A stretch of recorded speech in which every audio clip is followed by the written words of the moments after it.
What's going on, people? We are Tottenham TV, back here for another Tottenham update. So focusing on transfer rumours today, and we're going to first be looking up at a transfer rumour regarding Wolves' Matias Cunha, as Alex Crook says that Cunha is on the radar for Tottenham Hotspur. I imagine he means for the summer and not for the winter. I can't see Cunha going anywhere this winter, but really good player. I really like him, smashing it for Wolves in this current moment in time, and has done since last season.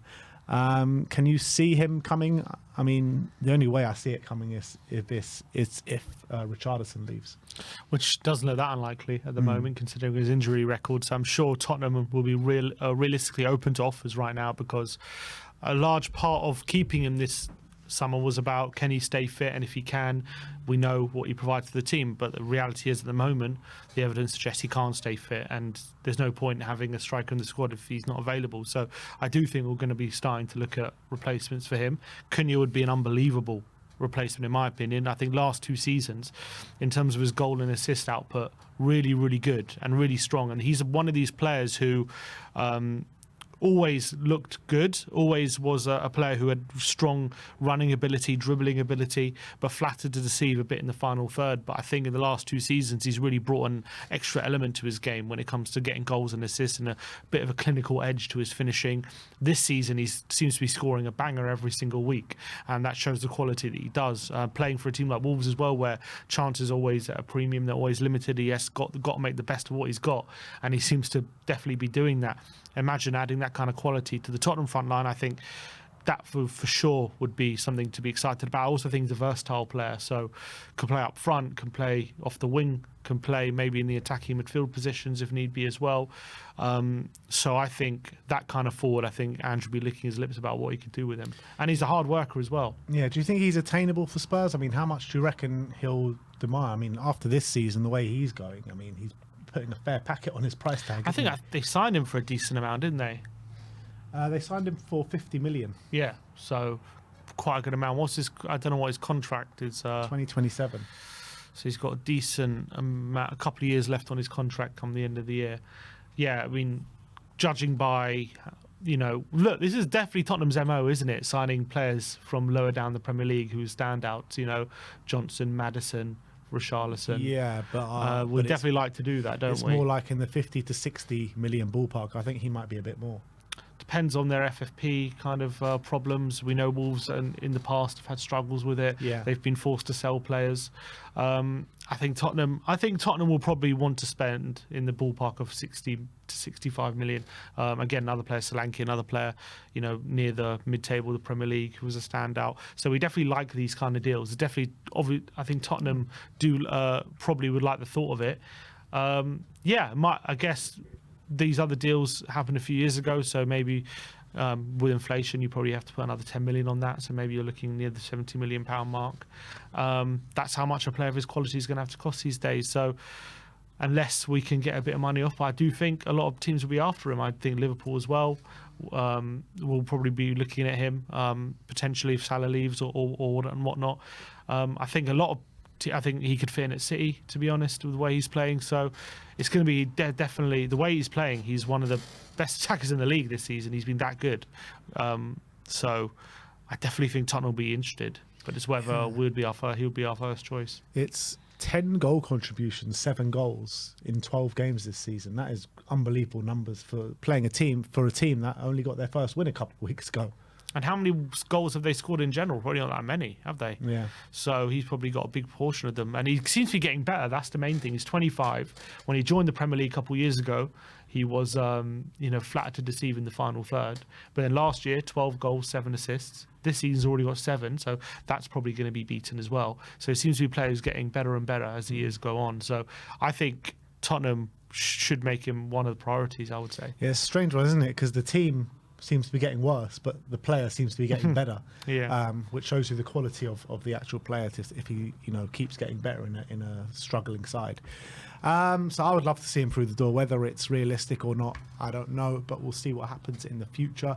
Another player who's been rumoured to join Spurs is Davide Frattesi of Inter Milan. Inter publication, Inter Live, say that Tottenham have prepared a bid as they look to sign Davide Frattesi from Inter Milan in January, it has been claimed.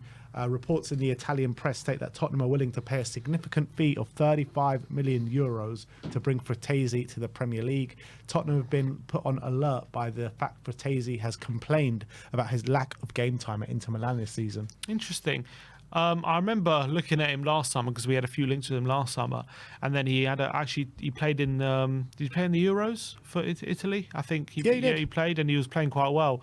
And then I've seen him as fits and spurts for Inter Milan, and I actually think he's quite a tidy little player in central midfield, and he's a goal threat as well. He gets into the box. He's very good at making those late runs in the box. He is kind of like Conor Gallagher-esque, but maybe not as physical as Conor Gallagher potentially. Obviously, Conor is known for his unbelievable engine, and he's got brilliant ability to press and stuff like that. I think Frattesi, maybe that's something you could work on, but I definitely think he's one of these players who has that knack of arriving late in the box, and he's quite a good technical player as well. So I do think he could be a decent option number 8. I just got a feeling if Andrew's going to go for centre mid, he might want a bit more physicality, but I think he's still 24, 25, yeah, 25. So maybe he can. I mean, I guess at that age, you'll probably is what it is with him. So I don't think he's much of a physical presence, but definitely a good technical player. I don't know if he's the answer though. Yeah, I don't know. I mean, you can still keep adding things to your game post 25. I mean, if you go by what people used to say, they say you come into your real prime at like 28, 27, 28, 29. So, no, I think he's a very good player. He starts every single game for Italy in the heart of their midfield, and he does perform pretty well. He's a goal threat. It's just a question of when you compare him to our 8s now, where, someone like Pape Matar. I mean, I wouldn't want to halt Pape Matar's kind of progression to bring in Frattesi. I don't really know where he fits into the Spurs team right now. Yeah, I mean, I'll be very surprised if we go for him in January. I'll be very surprised. Especially, are we looking to give Bergvall more minutes as well? Decky now plays in the middle. Obviously, we still want Maddison's just come back in the team. So in those 2 spots, it's difficult. I'm not saying he's worse than those players. I'm just saying it's difficult to justify a signing there right now. Let's talk about the goalkeeping situation now. The Times are reporting that Tottenham will accelerate plans to sign another keeper after Vicario's ankle injury, which is expected to keep him out until the new year, or until well into the new year. Tottenham preference is to bring forward plans to sign a long-term goalkeeper to provide genuine competition for Vicario, but signing a more established goalkeeper could be difficult mid-season, and if that proves to be the case, Spurs could be made to look at a more stopgap signing come the winter. However, TalkSport are claiming that Burnley goalkeeper James Trafford is a potential option for Spurs to look at in January. I mean, he's one who I think is good at playing out the back. I mean, but if you think Vicario is a bit weaker from crosses, you see Trafford, because I think he's another level of weak. Well, from what I saw last season of him anyway. Yeah, he was 21 last season, though. Very young keeper. He's 22 this season. Still young. But they do think he's got a very big future, Trafford. Yeah, but are we going to sign him on a loan, or is it going to be a permanent? I guess, look, I wouldn't mind him as our number 2. Whether he wants to be our number 2 or not is another question. I think he's got a lot of growing to do, but I definitely saw potential with his, shot-stopping ability, and he's definitely comfortable on the ball, which is important in our system. So I can understand the links. Obviously, will he jump at the chance to leave Burnley and come to Tottenham? Also, he's a homegrown English player, so that also works for us. I don't know how much he would cost, but last season at points they were talking about moves of around 20 to 30 million to certain clubs, which obviously never happened. But interesting to see if we do go for a loan keeper, who would be willing to come on loan, who's good enough, who's better than Fraser Forster, essentially. We would have to find someone. I don't know off the top of my head. I don't know if anyone, probably not a Premier League team. You might have to look abroad for it, potentially. Yeah, I can't really think of someone, because you got to think that someone that we want to bring on loan that's better than Fraser Forster is probably starting week in, week out for their club. Do they want to come here, play a few months of football, and then know that they're going to be cast aside pretty much? For Vicario, I can't see James Trafford wanting to do that either. You're looking at him starting week in, week out for Burnley. He started the majority of last season as well. If I was James Trafford, or if I'm trying to get in his head, he'll probably want to say, look, Burnley are going really well this season. Let me get promoted and I'll be a Premier League first choice keeper again. Potentially, or we could be thinking, I'm got a chance to actually prove what I can do at a top team as opposed to Burnley for a few months at least, like starting, and as well potentially going to play European football as well, which he's not going to really get the chance to do at Burnley as well. So there's a couple of ways you could look at it if you're James Trafford. Which way do you think he looks at it? I think if we're a serious option for him, I think he comes. To be honest, if You reckon? if we really want him, we're going to put the money on the table. Like if it's a loan deal, I don't know, but if it's permanent, I think maybe he feels like there's a real good opportunity there to actually show what I can when performing at a top team. Like he's not going to get the opportunity at Burnley to do that. Yeah, but also because he's so young, he might be thinking, I want to get as much first team football as possible, get promoted with Burnley, have a good season with Burnley as number one next season. And, you know, as he gets 24, 25, maybe if he knows if he's good enough, those big offers will come back around. Probably he did that already, didn't he? And then they got relegated and his reputation might have taken a bit of a hit after that. At 22 years of age, I think it's hard to say that. You know, because goalkeepers... It's a fickle sport. Yeah, goalkeeper. Yeah, but he's got a lot of time to prove himself still. You know, there's not many goalkeepers that you're going to say at 21, 22 who are anywhere near the finished article. Absolutely not, and I don't think he is. And I'm sure he's got a lot of room to grow. I'm just saying, he was at Burnley last season. They signed him, and then they obviously got relegated, and he had a lot of points he had to be dropped because they're having difficulties.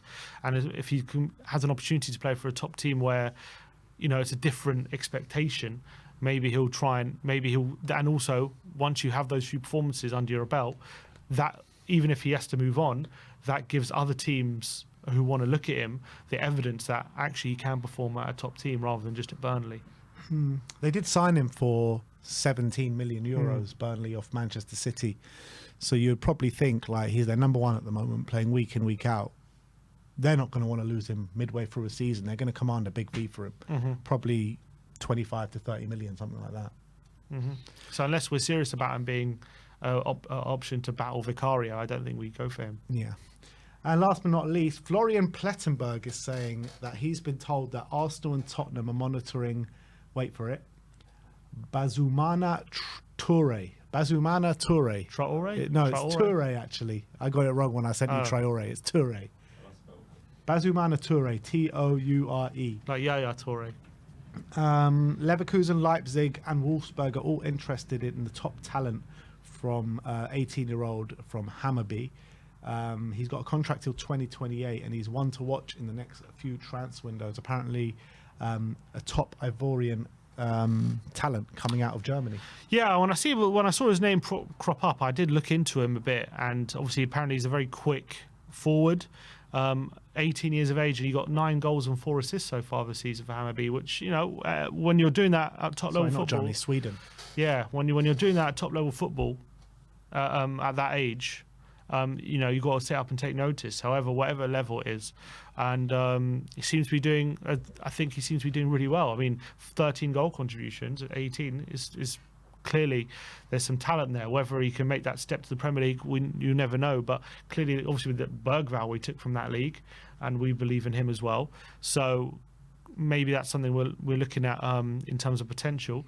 But he seems to be a player who's really exploding at the moment for Hammarby. Yeah, he predominantly plays on the left wing, but can play on the right wing as well. And with Spurs, with their transfer policy at the moment being 18, this one seems right up their street. Definitely. But then again, Mikey Moore, Jan Min Hyuk on the wings at the moment. Do we need another teenage winger? Probably not. I don't think so. I think we need someone more established. Odegaard as well.